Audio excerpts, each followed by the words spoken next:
Ayun guys. Ay, thank you. How cute, Kelly. Yung bigay sa'yo ni Arjo yung heavy. Okay. Guys. Ay, thank you. How cute, Kelly. Yung bigay sa'yo ni Arjo yung heavy. Okay. Thank you. Kami na naman to. Oo, kami yung kahapon. Salamat po. Ayun guys. Love you. Thank you. Salamat din po. Sa sketches mo. Ay! Thank you.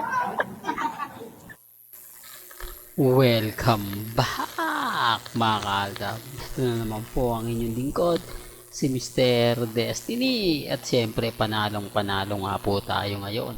Ramdam na ramdam mo yung presensya ng Aldab Nation. Sabi ko nga po sa inyo dito po sa regalo na ibinigay ni Alden Richards. At bakit pinabigay pa mismo ni Alden Richards? Na kung saan talagang parang kinat at hindi sinabi. Hindi po ba talagang hininaan niya nung bigay sa iyo ito ni RJ? Pinabibigay, hindi po ba? Ito pa lang mga kaaldab. Ito yung pambasag ko sa kanila sa mga nagsasabing hindi daw po nagkikita, nag-uusap sina Alden Richards at si Maine Polkerson. Napakalaking kalokohan. Ano kaya masasabi nila?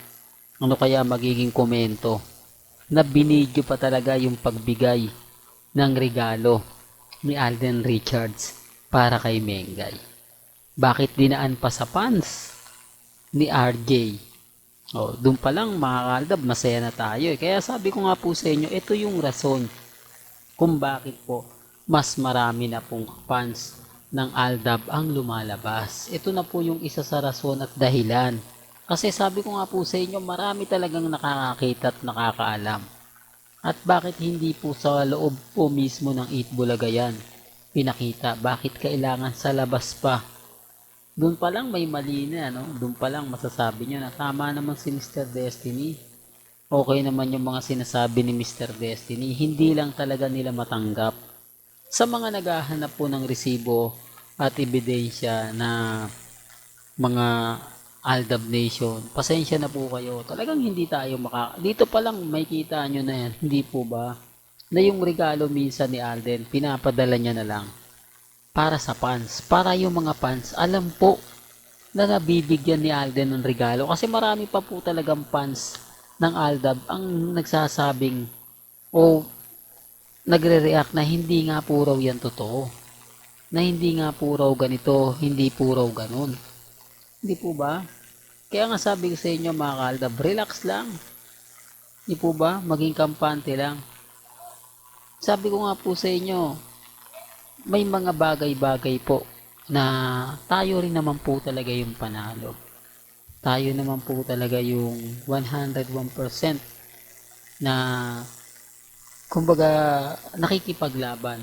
At tinutulungan din naman po tayo. Dito pa lang po sa mga taong nasa paligid ni Mengay, yung narinig pang pangalang RJ, masaya na po tayo dun eh. Hindi po ba? Malaking kontak na po yun. At syempre, pabor na pabor po para po sa akin yon. At malaking insulto at malaking sampal na naman po yan. Sa mga katden, sa mga army, hindi po ba? Lalo na sa katden. Nakita nyo naman po sunod-sunod yung mga banat po ng katden. Sunod-sunod po yung pagbibigay balita, pagpo-post ng mga bagay-bagay. Bakit? Kasi nga po trending si Alden. Kasi nga po maraming mga kaganapan na nakakatuwa kasi kahit pa paano mararamdaman mo mararamdaman mo yung presensya, mararamdaman mo yung mga kaabang-abang po talaga. Yung kayo na po makapagsasabi, kayo na po makapagpapatunay. Pero sabi ko nga po, hindi ako namimilit. Kumbaga, kailangan ko lang po mga bagay-bagay na ebidensya at resibo. Dito hindi ko to inedit, wala pong editan na nangyari. Kaya nga po nung lumabas tong video na to, maraming reaksyon, maraming komento. Yung iba pumapabor sa atin, yung iba talagang nambabash. Tapos sabi nga po nila, meron nga po raw ganap kay Ogie Diaz na kung saan nga po mga kaaldab, sinilip ko, tinignan ko, pinakinggan ko, wala naman pong pumapabor sa cut 10. Ito yung sinasabi ko, gumagawa talaga sila ng issue. Gumagawa talaga sila ng mga bagay-bagay para makakuha ng simpatya. Pero totoo naman po, meron pong update si Ogie Diaz para kay Alden Richards. Ito nga po yung Mission Impossible na dahil nga po nag-premiere sa Pilipinas, ginawan po ng kwento na keso ganito. Kasi kung hindi ka updated kay Ogie Diaz, kumbaga sasang-ayon ka eh. Maniniwala ka sa mga sasabihin ng Katden. Maniniwala ka sa mga papaliwanag ng Katden. Na baka totoo naman yan. Baka ganito. Hindi mo nakita.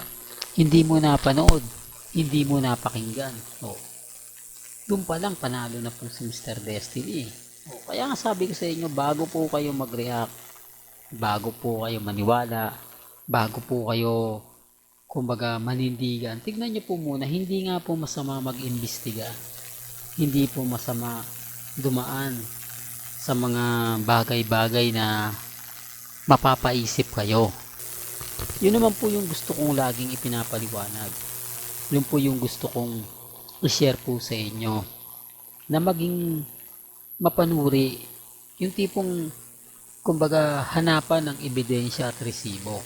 Kaya nga sabi ko sa inyo, sa mga naghahanap po sa akin ng ebidensya at resibo kay Mengay at kay Alden, mahirapan po tayo. Kaya nga sabi ko, kung Aldab Nation ka since 2015, mas madali tayong magkakaintindihan, mas madali tayong magkakaunawaan. Lahat ng mga sinasabi ko, lahat ng mga komento ko, kumbaga mas madali tayong magbatuhan. Kasi kung 2020 ka, mahihirapan. Lahat kasi ng sasabihin ko, lahat kasi ng magiging komento ko, may kukontra at may kukontra, na normal lang naman po yan. Kailangan mong may resibo, kailangan mong may ebidensya. Gaya nga po ng video na to, gaya nga po ng narinig po ninyo. Hindi po ba nakakataba ng puso? Dito pa lang panalong-panalo na ako eh. Pero syempre hindi po tayo namimilit, hindi po ba? Remind ko lang po mga kaaldab, at lagi kong paulit-ulit pong sinasabi, alam ko marami na pong naiinis, marami na pong nagagalit sa mga sinasabi ko at pinapaliwanag. Binibigyan ko lang po kayo ng konting idea, binibigyan ko lang po kayo ng mga konting gaganang fan. Lalo na nga po ngayon na talaga naman pong nakikita naman po natin at nararamdaman ang pagbabalik ng Aldab. Ito na po yung isa sa mga ebidensya at resibo na gusto kong ipabatid po sa inyo. Yung mga taong nakakakilala po mismo kina Alden Richards at kay Maine Polkerson, yung tipong malalapit po talaga. Gaya po ng nasa video. Gaya po ng mga ganitong klase. Pero hindi ako namimilit. Diyan lagi kong sinasabi, may kanya-kanya tayong opinyon, may kanya-kanya tayong pananaw, na nire-respeto ko naman po yan at ginagalang. Hanggang dito na lang po ang ating latest updates. Kaya kung gusto nyo pa po ng pinaka-latest at sariwang update, abay tumutok lang po kayo dito po sa channel ni Mr. Destiny para updated po kayo sa mga bago at sa mga latest na i-upload po natin maya-maya lang.